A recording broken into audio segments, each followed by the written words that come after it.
īstenībā viņi arī ir nevajadzīgi.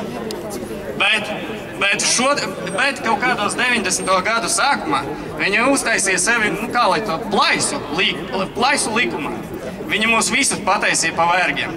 Un šajā gadījumā vairs, teiksim, mūs nenovargo Krievi, Zviedri, Vācieši. Mūs praktiski verdzina pašu cilvēki. Nē, varbūt viņi izliekas pa pašu cilvēkiem, to es nezinu, tas ir katram jāizlemj pašam, ja? Bet es nesaprotu, kāpēc valsts prezidents, īstenībā visi valsts prezidenti atklāti melo, ka tika atjaunota pirmās neatkarības Latvijas valsts. Tā nav. Rekur skaidrā veidā rakstiski viss ar pierādījumiem ir pierādīts, ka tā nav. Un šobrīd mēs esam vergi. Viņi uztaisījuši plaisu likumā, kas ļauj mums visu paņemt. Un līdz ar to ļauj arī ieviest tā kā eiro, ja? Mēs varam pretoties, bet jāsāk ir ar sevi, jo mūsu dokumenti ir tas, kas ir pie mums. Tas ir mūsu kopējais kopsaucējs. Sāksim ar to, ka mēs neesam vergi, ja mums dzimšanas apliecībā rakstīts pareizi, grāmatās rakstīts pareizi mūsu vārdi, un līdz ar to man paliek uzdot jautājumu, teiksim, valsts prezidentam. Man ir savs Romans Pakalba, ja, un es gribu kā valsts pilsonis šobrīd uzdot tādu jautājumu.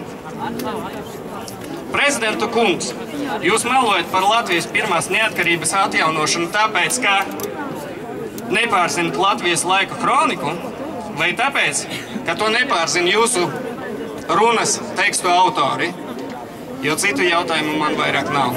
Paldies!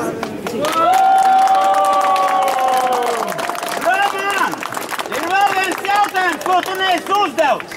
Prezident kungs, vai jūs esat masonu ložas biedrs? Ar to vajag sākt. Jautājumi ir vesels saraksts, es nevaru paspēt. Jā. Katrs pa vienam jautājumam. Jautājumu daudz, atbilžu maz. Tā viņš ir. Nākošais runātājs ir Nikolais Stepanovs no Viļāniem, viņš arī biedrības biedrs.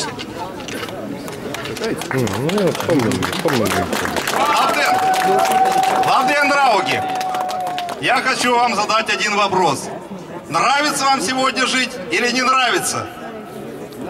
Нет. Не очень. Поэтому я сейчас вам хочу сказать, почему нам не нравится сегодняшняя жизнь. Я обращаюсь ко всем, и к тем, кто принимает участие в митинге, и к гостям нашей столицы.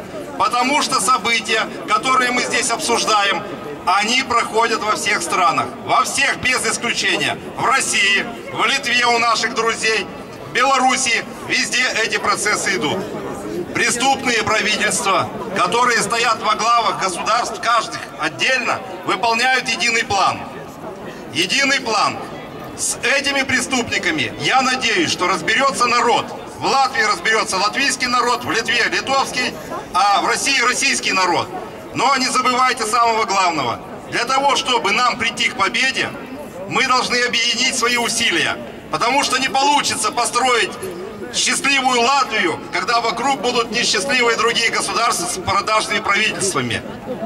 А вот когда мы разберемся с нашими правительствами, и я уверен, что они все равно ответят на скамье подсудимых за свои деяния, за развал экономики, за обнищание населения, за то, что люди добровольно покидают свою родину. Они вынуждены это сделать, они здесь не могут работать, они не могут здесь обеспечить себе проживание. Разберемся с нашими. А затем все вместе будем судить тех людей, которые писали сценарий для наших марионеточных правительств. Согласны с этим? Да! Евроне! Латвия! Молодцы! Молодец! Теперь второй вопрос, очень важный вопрос. Когда я разговариваю с людьми и общаюсь с ними, они говорят, ну что мы можем? Это же закон приняли. Как закон приняли, так мы его можем отменить, если захотим это. Еще прошу вас, не забывайте о том, что вот все, что вы видите вокруг нас, вот эти вот здания, это мостовая, Домский собор, это все сделано нашими руками, вашими руками. Столяры, плотники, каменщики делали это все, но не банкиры. Не банкиры, запомните это. Мы сила, мы делаем нашу жизнь, и мы должны ее делать. Но сейчас нам указывают, вы делаете неправильно. Колхозникам указывают, в коровнике должны быть побелены стены. Зачем? 100 лет назад в коровниках не были побелены стены. Но люди жили лучше, потому что было натуральное питание. Сейчас вы знаете, чем вас кормят. Во всех супермаркетах порошковое молоко. Но я не хотел бы на этом сейчас заострять внимание. Я сейчас хочу вам сказать главное. Поскольку мы сами создаем нашу жизнь, не бойтесь ничего. Мы сила, а они слабость. Их мало. Их 3000 человек максимум. Ну, может быть, 4 вместе с членами семьи. Вот посадите их всех в тюрьму, и мы будем жить по-другому, поверьте. Потому что марионеточное правительство Латвии, марионеточное правительство Литвы и России, им никто не сможет уже давать указания. И народ сам разберется с этими правительствами. Придут честные, порядочные люди, которые будут нести социальную ответственность. Это будут социально ответственные люди. И если сокращается предприятие и высвобождается 100 человек, то уже в правительстве должны думать, а что эти 100 человек будут делать. И под них уже должна быть программа. Либо это будут лесники, либо они пойдут в сельское хозяйство, либо чем-то еще они должны заниматься. Вот так вот должны править наши правители. Но на сегодняшний день они правят совсем иначе. И не для нас. Они работают на заокеанских дирижеров, которые им говорят, что и как делать. Благодарю за внимание. Не забывайте, мы сила!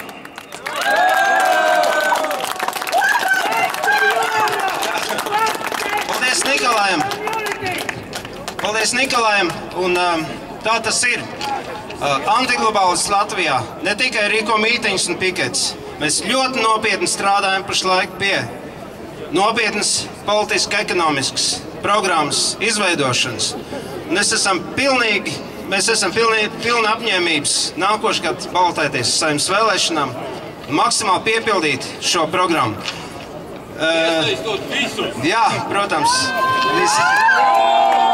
Nākošais runātājs ir Māris Edvīns Petersons, arī biedrības biedrs. Labdien! Es noņemšu tautas priekšā cepuri.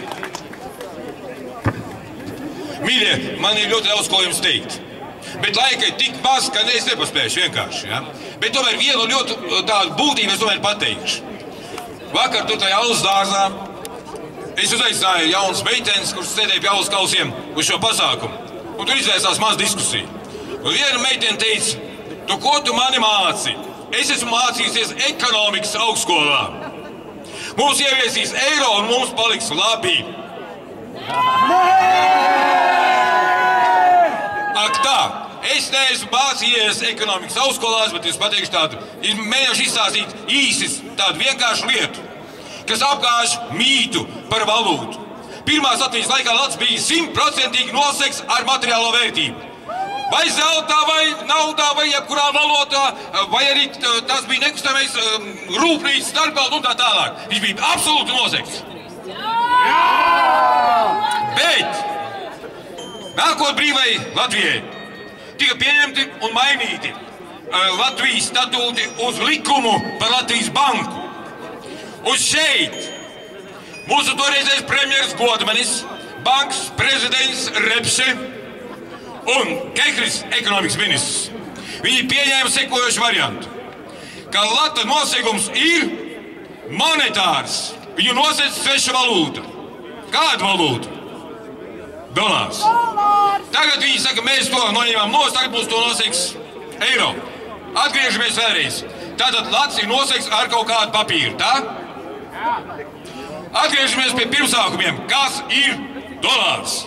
Un tā, 1913. gadā divi vīri, divas organizācijas, Amerikas Savienoto Valstu rezerves, kuras vada, viens bija Bernika un otrs bija, kā bija tie vīri, Haidners, Bernanke un Haidners. Vai sakot, viens uzraksta vekseli, veksels ir tāda parāda zīme, kuru tu, ja tev kāds neatdod naudu, kurš ir parakstījies, tu aizies pie notāra, notārs uzliks zīmogu, viņš aizies pie tiesas izpildītāja, un tiesas izpildītājs atņems tev to, kas tev ir ieķīlāts tajā vekselī. Tur vispār kompromisa nav, tiesāšanās nav, ļoti īsa lieta. Jo negrib ķēpāties, vienkārši ir veksels. Lūk, tad viena organizācija uzraksta otrai organizāciju vekseli, ka mums ir šāda te naudas summa, un ka to garantē vekselis. Otri saka, bet mūsu vekseli garantē tie, kuriem ir tā nauda, viņš ir nosaks ar vekseli. Jūs saprotiet, tipa 2 pirksteņi, un tad kurā rokā ir tas kauliņš paslēptais. Jūs varat meklēt kratīt, kā gribat, kur viņš būs. Ai, viņi vispār nav. Tā ir absolūti nenosekta nauda. Tas ir toalets papīrs. Diemžēl. Un lielākā daļa to nezina. Viņi domā, ieviesīs eiro, tā būs jauna sieva. Un tad sāksies ķīseļa upes un tās piena upes un krasti. Nekas nebūs. Tiks salausti visi masti. Visi masti tiks salausti. Un tautai to slēpju nepasaka. Tātad tie vīri, kas 91. gadā, 92. 93. gadā dibinot Latvijas bankas jautājumus, ir mūs nodevuši. Mēs esam par to latu, kurš saglabāsies, kurš tiks piesaistīts. Vai nu zeltam, vai dimantiem, vai beprādām, es nezinu, bet tas, ko mēs varam jebkuram cilvēkam atdot kā mantu, katram pilsonim. Pret šādu variantu pirmo reizi, kad Latvijā ieviesa latu, Meirovics. Viņš cīnījās un iestājās un izcīnīja, ka latam ir jābūt nosiktam. Īsā laikā pēc Pirmā pasaules kara pagāja tikai 8 gadi, un Latvija no pilnīgiem gruvešiem jau bija līderi pozīcijās vairākās ražošanas un attīstības momentos Eiropā kā tādā. Mums ir pagājis 23 gadi, un mums saka, mēs labi dzīvojam. Es dzirdu par radio, ka bērni skolā, viena daļa bērnu, viņi stāv pie pusdienu galda un noskatās, kā citi bērni paēd, un tad viņi pienāk klāt un to, kas ir palicis apēd. Bet ja tur nav ko ēst, ziniet, ko viņi dara? Viņi iet uz toleti un piepilda vēders ar toletes papīru. Tas ir normāli! Tas ir veiksmes stāsts! Mums ir 900 000 nabagu! Mums ir pensionāri, kur nezin kā salikt galus kopā! Mums ir neregulēti uzņēmumi, kā Latvenergo, Rīgas siltums, netiek apmaksāts. Kāpēc? Cilvēki slinki? Nē, cilvēkiem vienkārši nav par ko. Viņiem nav par ko ēst. Lūk, tas ir veiksmes stāsts. Un kas tad galu galā skatieties pēc augļiem? Nespriediet pret viņu vārdiem pret augļiem. Skatieties pēc augļiem. Viņi mūs ir pārdevuši un nodeviši. Tauta, ejiet pie katra viena un sakiet, Latvija mosties, kamēr mēs esam dzīvi.